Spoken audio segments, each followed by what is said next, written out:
tiny island that has shown the greatest gift of poetry and storytelling. I love the Kerry coastline. I love the Ring of Kerry. My father, Tom Brosnan, was a Kerryman, so I try to go back there as often as I can. And what do I miss about Ireland? It's the people, the sheer stamina and life force of Irish people from this great, beautiful landscape. I'm a Navan man, County Meath. I left Ireland when I was a boy. I was 11. So over these many decades now going back, there's always something great to discover.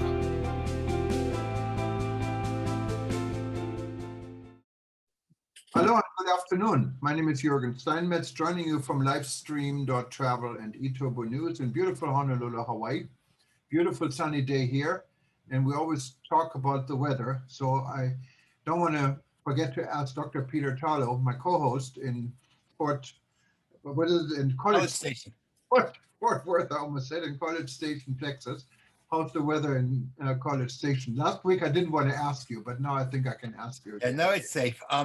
It was a little rainy today and misty, but temperatures were around 17 degrees Celsius, about 60 degrees Fahrenheit, and the skies could be a little bit bluer, but there's supposed to be a beautiful weekend coming. So we're definitely past the cold and the ice and the rain, or the rain is okay, but we're past the snow and the ice, and everything is now melted, and slowly but surely those plants that survive are going to start blooming again. We've kind of lost a number of plants, but hopefully the other ones will come back. So having said that, once again, there's lots of stuff in the world of tourism. I see that the US Congress is debating a bill to possibly give extra money to the airlines or to some of the key tourism industries.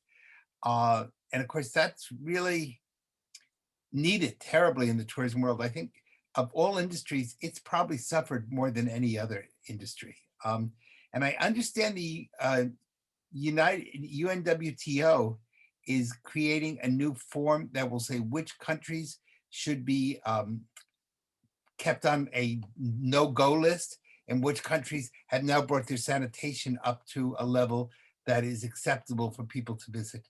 I don't know if you have heard anything about that or not. No, but I'd be very scared to put the UNWTO in charge of judging from the current leadership. Yes.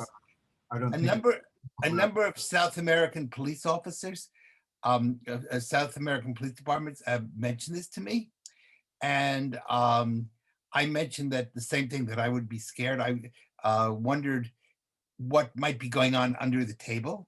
And secondly, I'm not sure how you would determine if a country is clean enough or not clean enough to visit, because all countries have parts that are clean and parts that aren't clean. There's no one country that's totally clean or totally dirty.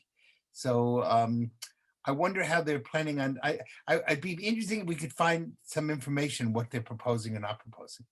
Yeah, and this is really, if you go back to our own organization, you and I are involved in the World Tourism Network. It's one of the reasons we stopped the Safer Tourism SEER program for right now, because you really cannot determine. There is no formula, and there's no internationally established guidelines that can vouch for a destination, an attraction, or a hotel or an airline to be absolutely safe and not safe. And if you put this on the country, specifically in an organization like the UNWTO, I wouldn't be surprised if all the executive council countries that vote actually for the Secretary General would be considered safe, and the rest of them, you know, maybe not.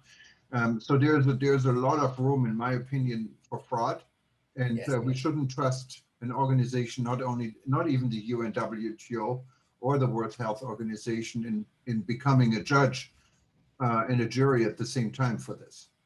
Of course, it will have perception value. Now, there's a country that should receive such a seal from the UNWTO will brag about it, but I have not been able to find any guidelines, even in others, what they use or claim to use as their judgment. I think that I wonder what other things might be going on under the table, but it's not for me to accuse anybody because I don't have any data. But I certainly would, like you, question any program such as this. So I think it's something we should be thinking about a lot. Yeah, no, absolutely. Yes. An interesting, interesting line of thoughts, but it kind of confirms again that the world is kind of clueless when it comes how to deal with this virus, and the travel and tourism industry is desperate, rightfully. Yes. And so many players that used to be leaders in the old days are not really turning out to be leaders in the new days, and now real leadership is needed. And unfortunately, Yes. it's hard to find. I wouldn't say it's not there, but Yes. it's hard to find. And it's in all sorts of pockets around the world. Today, I had a series of meetings with Santa Catarina in southern Brazil. And if you know Brazil, the southern states are really some of Brazil's most beautiful and best developed states. And they were telling me that Santa Catarina, the state of Santa Catarina in Brazil, is just being decimated by the COVID virus. And the impact on the economy is beyond terrible. And of course, we're in February. February in the Southern Hemisphere is like August in Europe.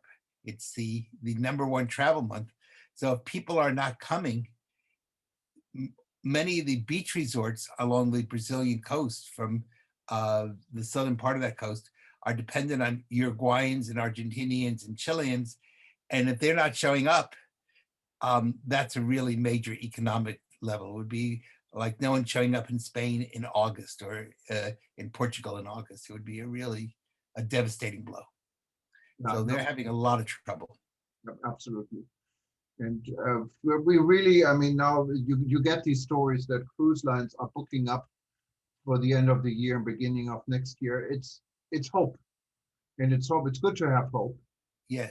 But you cannot really say the world of tourism is coming back to order because the cruise lines. No, far from it. As a matter of fact, Dr. Fauci has been saying nothing may happen until the end of 2022. And I don't know if that's true or not. I certainly hope not, because there are countries getting herd immunity, including now, it appears, with the new vaccines and with people who have antibodies from having had COVID, that we may be up to 40% of the American public has antibodies against COVID. And that's either through vaccination or illness recovery. So we may be closer in that sense than we think. And I think there's going to be a real issue between the tourism industry and some of our politicians. The New York Times today had a really condemning set of articles about the politicization of schools and the fact that children aren't going back to school, not for science, but for politics. And that's that impacts tourism, because if children are at home, it's impossible for parents to work and be at home at the same time, and vacations totally fall apart. So that's a big issue. And it's also an issue of summer employment, because the tourism industry offers a lot of employment for part-time jobs. And that's where people got their first work experience. And if those aren't going to take place, then it's not only the lack of money, but it's the lack of learning that's so important. So that's something that really has to be thought through, because tourism is more than a business. It's also an educational tool where people learn to give good customer service, to show up on time, and it's entry-level positions that prepare you for better positions along the way. Yeah, no, absolutely, and it's even more than that. It's a tool of people in the world to talk to each other and come together. And luckily, we have Zoom. Zoom in some makes it actually even easier, because you don't really have to travel and you can still talk to people all over the world. So I think that's one of the fortunate things we have. But of course, it's very different to look someone in the eyes and touch things and smell things. And of course, the other thing is, from the airline industry or the meetings industry or the convention industry, Zoom conferences are a disaster. Because if I don't have to travel, I'm not buying an airline ticket. Right. It's a lot cheaper for me to stay home and meet with you on Zoom than it is for me to buy an airline ticket, spend time in a hotel, have to eat in a restaurant, but all those things I'm not doing are costing somebody else a lot of money. And that puts people out of jobs because tourism is one of the biggest producers of jobs in the world. And if people aren't spending, then those jobs start unemploying people, start laying people off, or start, and tax money goes down. And remember, a lot of cities are very dependent on tourism tax revenue. Right. So it's much more complicated than what people think. What else is going on in the world from the views from the Pacific there? Well, an interesting story is China is changing the, I would say, the procedure, you can probably call it now, how to do a swab test. And I think there was some kind of a dispute with American diplomats. It was a joke. Well, it doesn't seem to be a joke because No, the Chinese government said it was a joke. What it was is they pulled it was like a prank. And they Right. told the American diplomats they had to have anal testing in order to be sure that they were not having COVID, and that they had to drop their pants in order for them to test them anally.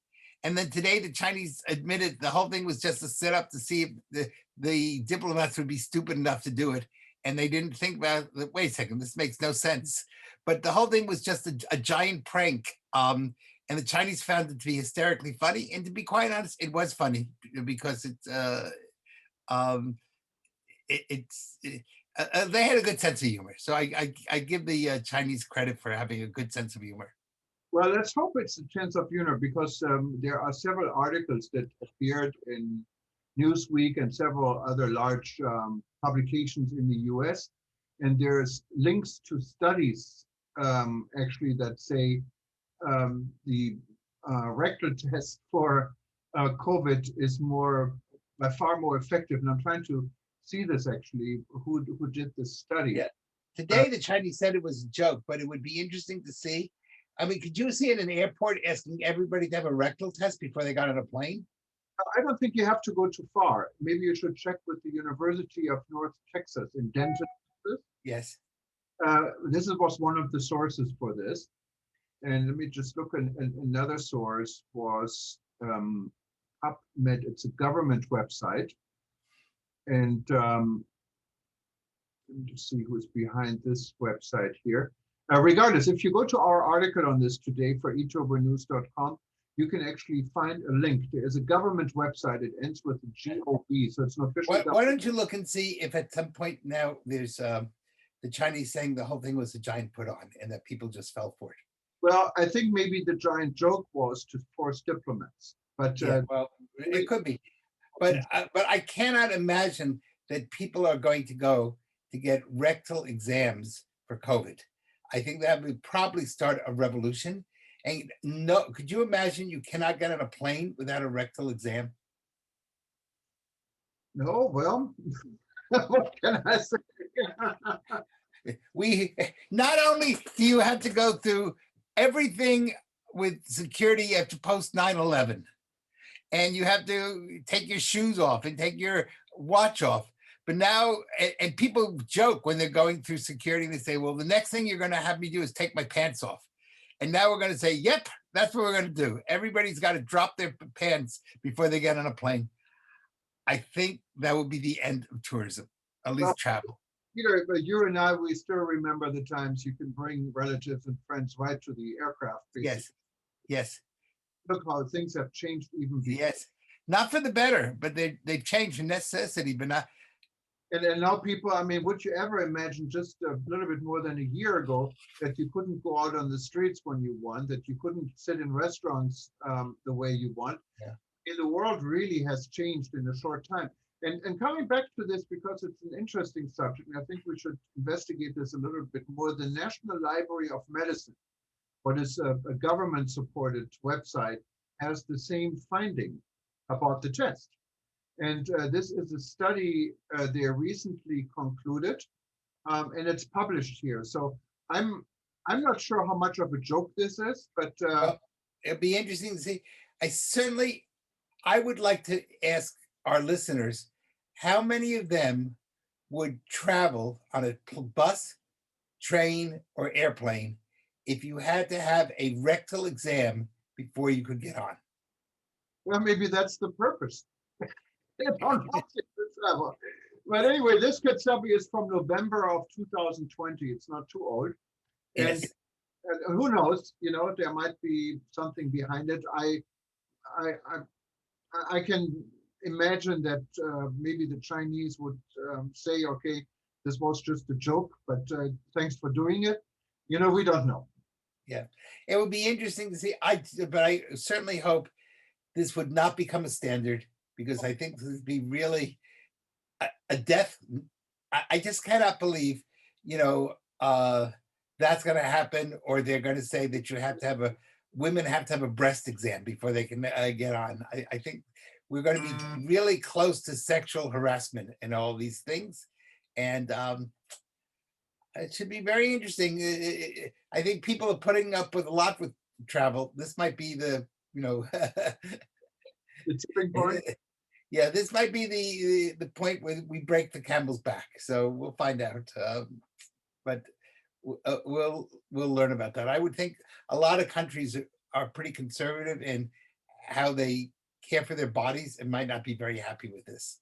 No. I mean, I think no one is happy with Corona altogether. But Right. how far you can take it, and some people say it's taken already too far. Other things it's not taken far enough. Yes, as as you know, some of the interestingly leftist intellectuals, both in the United Kingdom and the United States, are really saying we're moving closer and closer to a 1929 German fascism, and we're not paying attention to it. And it's each day that's going away.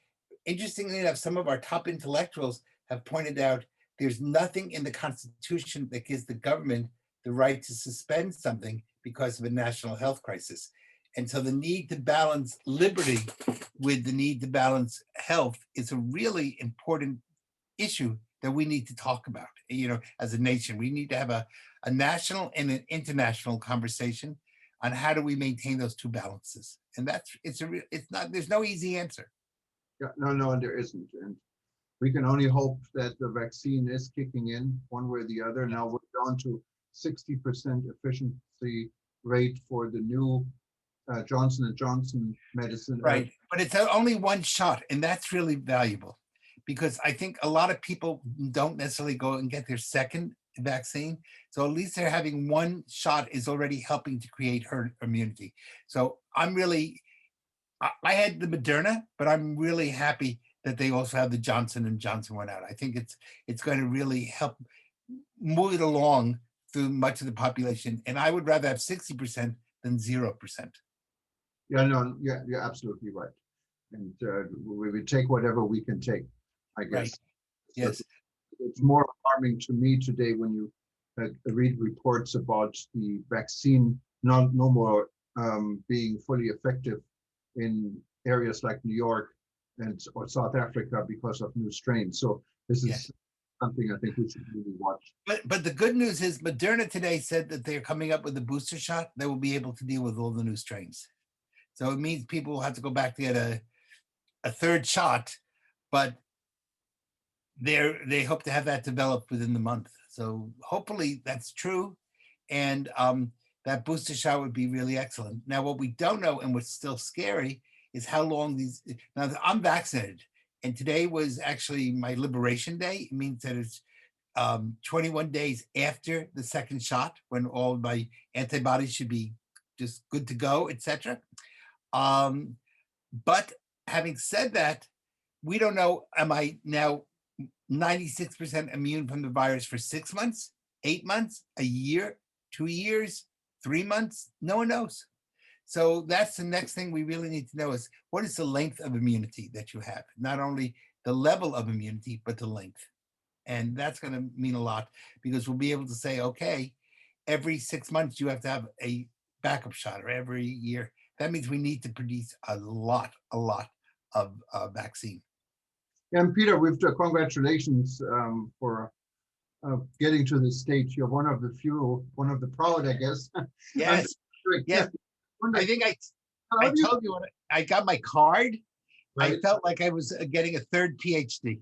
Oh, I Uh, can imagine. You know, I would probably give up a PhD if I had one for that. yeah, but I went in and I had my card laminated, and I said, and I was beaming. The woman said, people usually don't beam when they get a vaccination. And I told her how I felt. And she said, you know, many people have come in to get the card laminated. So you don't, because it's a paper card and you don't want to, you know, if you want to keep it in your wallet, whatever. And everybody says the same thing. They feel like they got a degree. It's like a graduation. They got a degree from college.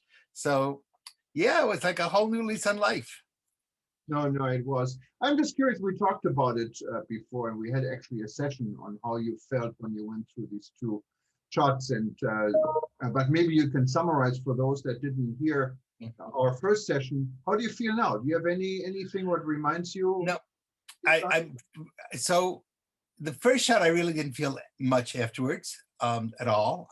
You know, my arm was like just a little bit sore for about a few hours. The second shot, my arm was sore from about the elbow to the middle of my back for about 2 days, and then it went away, and that was it. Some people have had no reaction at all. Some people have had much more flu-like symptoms. Sometimes people are nauseous, or they have chills, hot and cold chills for about 12 hours. There doesn't appear to be any logic. So sometimes you think, well, it's the same doses, no matter what size you are. So you might think a smaller person would have a bigger reaction than a bigger person. But it's just, I think the genes that God gave you. No one seems to know what other than the only real advice is drink a lot of water before you have the vaccine and have a lot of water after. So in other words, have, you know, maybe 2 full glasses of water or 2 bottles of water, you know, drinking size bottles of water before you take it, and then after you take it. And that seems to help some people, but no matter what it is, even if you have chills or you have some mild flu-like symptoms for a few hours, take the vaccine, because the bottom line is it's worth being under the weather for 10 hours and not getting COVID than, God forbid, getting COVID and have repercussions for months later. So it doesn't matter what your repercussions are taken, but I'm absolutely fine. I have no feelings, you know, it's like any other day. So I'm really glad I had it. And you should wait. I still wear a mask. I social distance because it's stupid not to. But the chances of my getting sick now are, from all the studies, most of the studies come out of Israel, is about 0.004. And if you should get sick, which is only like 1/4 of 1 person out of 100, so we're really low there, it'll be a very mild case, but you won't have to go to the hospital. So in all cases, this has done a really, certainly Moderna and Pfizer have done a really good job of protecting the public. As soon as you can get it, get it. Yeah, no, this is a good advice. And coming from you, it hopefully will help a lot of people. Yeah. You know, I wanted to add to it, and that you're actually teaching medicine also at the university, so you know what you're talking about in the security and safety aspect. So hopefully you will not lose your card. No, I had it copied. I have 2 of them. I keep one in my passport and one in my wallet. So if I lose my wallet, I still have the card and the passport. And it's also, by the way, kept on a record from the people that give you the vaccine. So you could hypothetically get another one. But what you do want to do, I think, is laminate it so that it doesn't get, you know, just messed up in your wallet. But that's a technical thing. Keep one at home, keep one with you. You really feel liberated. It's like losing 10 pounds. You just feel good that you've accomplished something, and it really has. Hopefully the whole country, some states are doing a really good job. Some states are doing a poor job of vaccinating people. we need to really get everybody up and vaccinated. Yeah, no, absolutely. Well, I mean, we Okay. covered a lot. Yes, it is.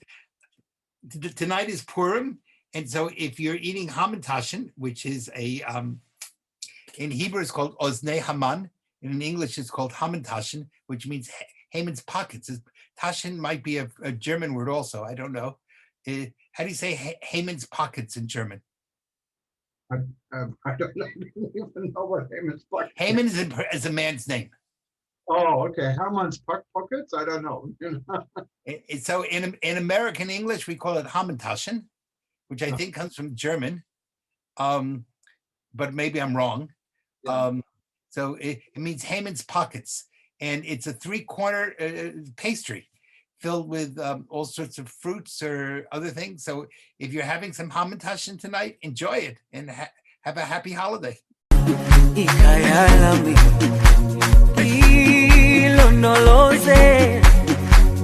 Uhambe nami zungangishilana dawo yami ayikholana buso wami awukholana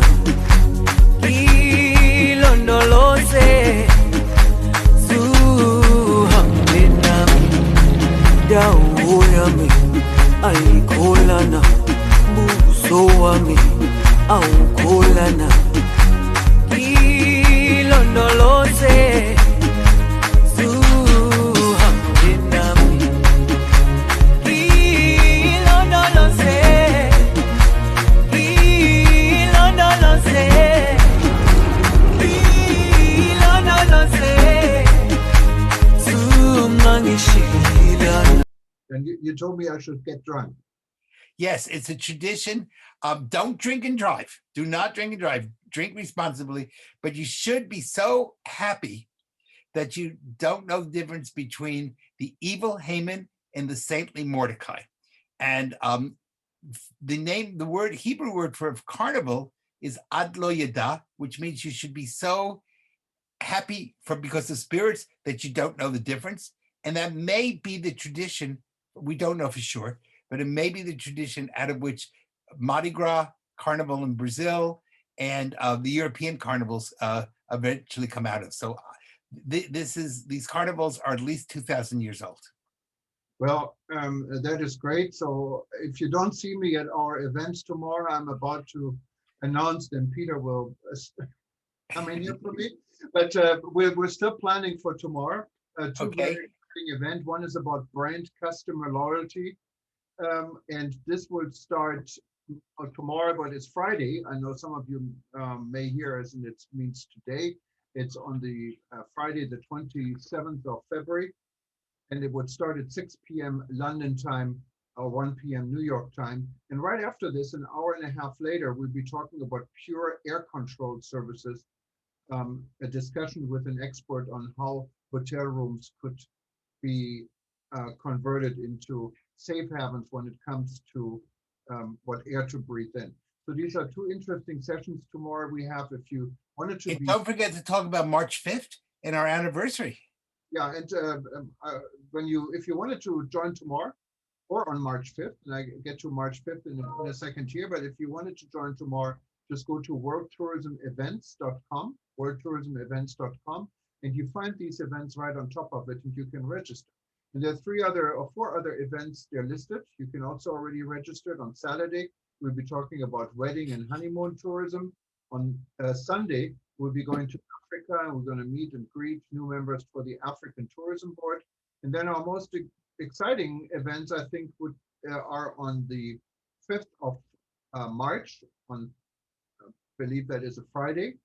And we'll be, wouldn't say celebrating. I think it's a Sunday. Let me see what day that is. I'm looking right now. It's we'll be remembering 1 year of rebuilding.travel. So hopefully Yeah. you'll be Not only remembering but celebrating.